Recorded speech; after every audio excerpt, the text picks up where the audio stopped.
It's time for a special program called The 11th Hour. This weekly program will shed light on important issues in our area and the positive steps we're taking to combat them. Good morning. You're listening to WMOA Radio, AM1490, FM 101.3, and this week's edition of the 11th Hour. Special host, Ben Marshall, with you, and a special guest as well with Judge Mark Kereyni. Thank you for joining us this morning.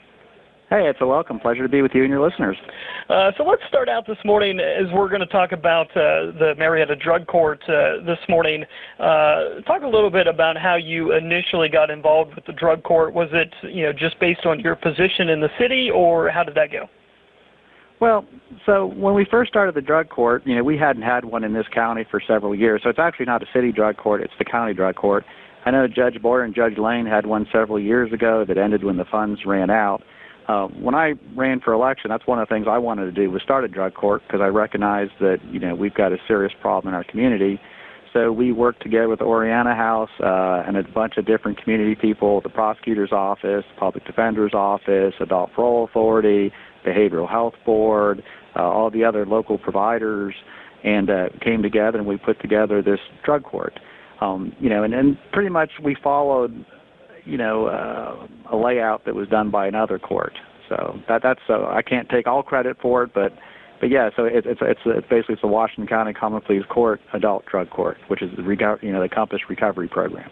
Sure, and you have yourself have stayed very involved in a lot of aspects of it, including there was an event a couple months ago, and you were sort of the big ticket item for the dunk tank. Talk about that a little bit. Yeah. So far, we've had actually 3 graduates from the program. So, we had 2 back then. We just had one this Monday. And part of what they do is they give back to the community. So they try to do some kind of either a fundraising event or some kind of event where they give back. Well, Tracy, she did hers where she did dunk tank, and that was her way to raise money. I believe it was for Brandy's Legacy. And so that was a fundraiser for that, and and everyone had a great time, and I think they raised a good bit of money, so it was a good thing. Excellent. And were you dunked? Oh, I definitely got dunked. So I got wet, and I think so did everybody else. We had the public defender in there, Raymond Smith. We had prosecutor, assistant prosecutor Joe Durkin. A bunch of us got dunked. That's awesome. You'd mentioned 3 graduates overall, and even one just this week. Every single time that happens, and every time it will happen, that's just got to be a huge win for the program.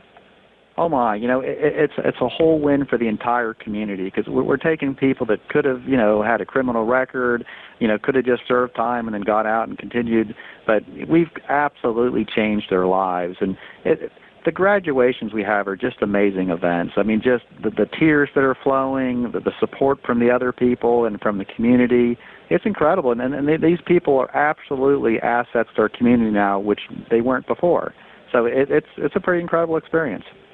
And according to some folks at the Behavioral Health Board that I was talking to just this morning, the drug court has recently found out that they were awarded a huge new grant. Talk about that a little bit. That's true. We just picked up a federal grant. We haven't got all the specifics of it yet, but we just got the letter that we were awarded. It was $500,000 over a 3-year time period.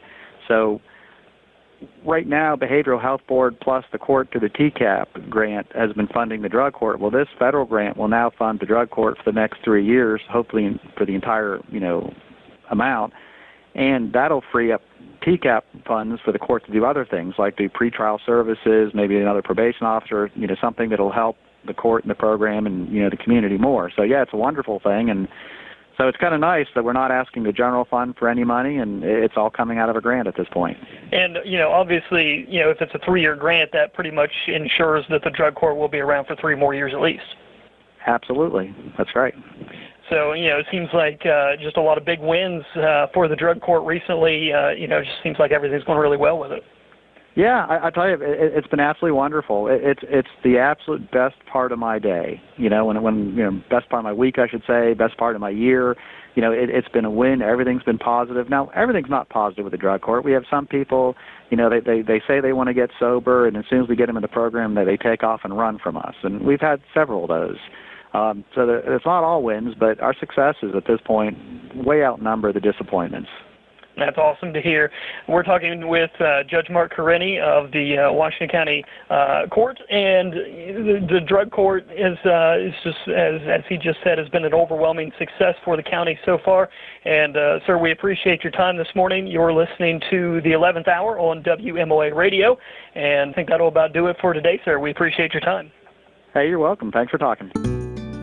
Thanks for listening to the 11th Hour, a service of the Washington County Board of Behavioral Health. Tune in next Friday at 11:05 a.m. right here on WMOA for another edition of the 11th Hour.